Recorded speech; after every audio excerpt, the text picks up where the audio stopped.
Ya teman, kembali lagi sama saya dan di sini saya akan pakai PC lagi. PC Ryzen 5 5600G bertemakan Snow White. Sangat cakep sekali sih estetikanya ya, berwarna putih dan juga biru cian.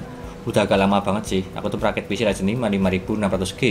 Kalau yang sebelumnya kebanyakan di Core i3 Gen 12 dan juga RX 580 maupun GTX 1660 Super.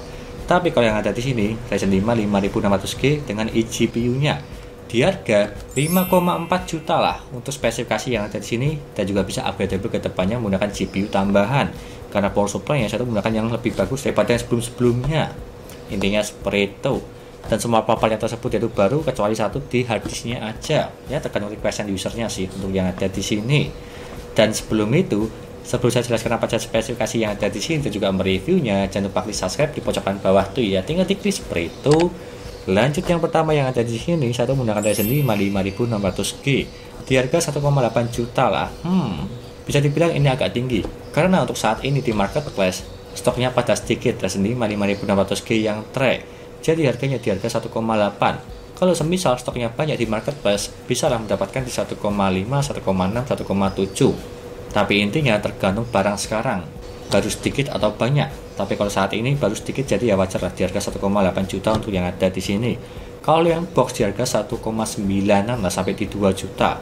Tapi nggak masalah, yang ada di sini Ryzen 5 5600G 6 core 12 thread udah lebih dari cukup lah dari segi spesifikasinya.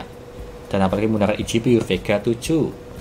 Dan selanjutnya, saya menggunakan motherboard dari MSI A520M Pro, yang dimana tersebut yang bagusnya dia itu ada heatsink tambahan untuk SSD NVMe dan juga ada support 3 pin RGB. Kalau yang serinya Pro, bukan yang serinya A Pro ya, maupun HV. Jadi ini lebih bagus dan juga harganya terjangkau. Cuma di 930.000 kalau nggak 950.000 lah harga di pojok sini. Yang dimana MSI emang bagus sih, dan juga dia itu ada tepuk LED-nya. Jadi sangat cocok sekali untuk para pemula yang memakai motherboard MSI. Kalau misalnya ada kendala, dia itu pasti akan ada tulisan di bagian pojok kanan atasnya tersebut, tepuk LED. Tapi yang dicakap di harga terjangkau. Dan selanjutnya, saya menggunakan RAM dari Stygian 2x83 16GB yang berwarna putih lah, seperti contoh yang ada di sini dengan kecepatan di 3200. Di harga 530.000 lah untuk ini, karena harga sekarang juga pada turun-turunnya dari segi RAM Stygian, Cube Gaming maupun yang mereknya Innovation. Berbeda seperti di beberapa hari yang lalu atau 2 minggu yang lalu lah, dia itu masih agak naik di 550.000-an ke atas. Jadi ya udah bagus sih, dan juga berwarna putih sesuai temanya. Dan selanjutnya saya menggunakan SSD NVMe dari Kyo Kaizen 512GB yang ada di sini di harga 520.000 ya. Nih di harga terjangkau, penggantinya Venom RX sih kalau aku pribadi ya, tapi tergantung sih karena garansinya itu sama-sama aman. Kalau yang Venom RX di Asia Raya, tapi kalau yang ini di Adiraja Teknologi Nusantara, atau gue langsung ke chat aja Kyo Indonesia di Facebook maupun yang lainnya, langsung ditanggapi sih, ganti baru langsung. Jadinya juga bagus sih after sales yang ada di sini.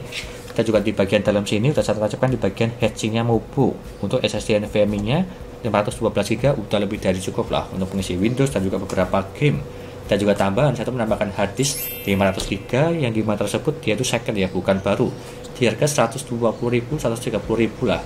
Dan juga penampakannya di bagian dalam sini nggak kelihatan dari segi casingnya karena tertutup dengan bracket yang ada di bagian dalam sini.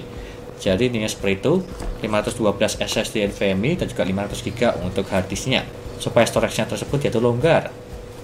Dan selanjutnya saya menggunakan CPU cooler dari J10 ya, ini dari Cina yang dimana yang berwarna putih seperti penampakan yang ada di sini untuk boxnya. Dari sini penampakannya di harga 190.000. Terbilang murah sih, berwarna full putih semua tanpa LED, dan juga performanya dia itu juga dingin. Di atas nanti di akhir video dari segi suhunya apakah bagus atau tidak. Seperti ini ya, memiliki 4 pipa dan juga fan-nya 12 cm di harga terjangkau. Dan juga belum saya review sih dari segi CPU cooler ini ya, mungkin next time lah untuk ini. Dan selanjutnya saya menggunakan power supply dari MSI MAG A550MBN. Seperti contoh yang ada di sini penampakannya ya, di harga 710.000 kalau nggak 700.000 lah untuk power supply ini, yang dimana ini tuh requestan dari user supaya bisa upgradable ke depannya untuk mengganti RX 6600, RTX 3060, 4060. Jadi bisa lah untuk ke depannya. Jadi aman menggunakan yang ada di sini mereknya MSI, bukan menggunakan mereknya seperti PC Cooler, Acer maupun yang lainnya lah. Dan juga supaya lebih awet menggunakan mereknya MSI yang ada di sini 550 watt dan 60 plus bronze. Dan selanjutnya, saya itu menggunakan casing dari Infinity Horus V2 yang berwarna putih di harga 390.000. Tipenya MATX, di bagian depan mesh, meskipun belum ada free fan ya nggak masalah sih. Dan juga di bagian samping sini ada power supply covernya. Terbilang ini cakep dan juga harga terjangkau. Dan juga udah banyak banget sih. Aku tuh merakit PC menggunakan casing yang ada di sini, Infinity Horus V2. Dan yang terakhir saya menambahkan fan ada 6. Fan RX7 ya, satuannya di 35.000. Kalau dikali 6 ya 210.000 lah. Untuk fan di bagian depan 3, atas 2, di bagian belakang 1. Untuk sirkulasi udara supaya lebih bagus dan juga berwarna biru cian. Supaya lebih cakep lah tampilannya. Berwarna putih, biru cian seperti Snow White. Yang penting bukan RGB. Kalau RGB sih ya lama-lama bosan dan juga sampai di mata sih kalau melihat RGB. Tapi kalau yang ada di sini, tampilannya sangat cakep sekali, seperti PC gaming elegan. Intinya seperti itu, dan juga semua part-partnya sudah saya sebutkan satu persatu, apakah ini worth it atau tidak. Di harga 5,4 juta, ya lebih sedikit sih, 5,4 20.000, menggunakan Ryzen 5 5600G dan juga tipenya upgradable serta tampilan sangat estetika banget, berwarna putih biru cian. Itu aja, gak usah berlama-lama, lanjut ke tes review gamingnya. Yo!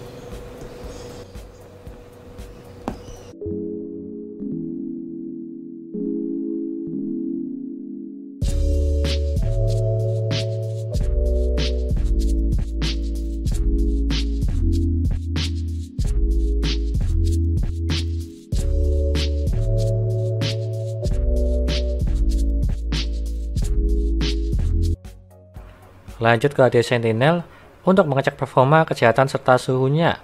Yang pertama, NVMe Kaizen, dia itu 100% semua, dan juga node-nya dia itu perfect. Serta suhunya di 33 derajat, terbilang ini dingin. Di bawah 40 derajat, terbilang ini bagus.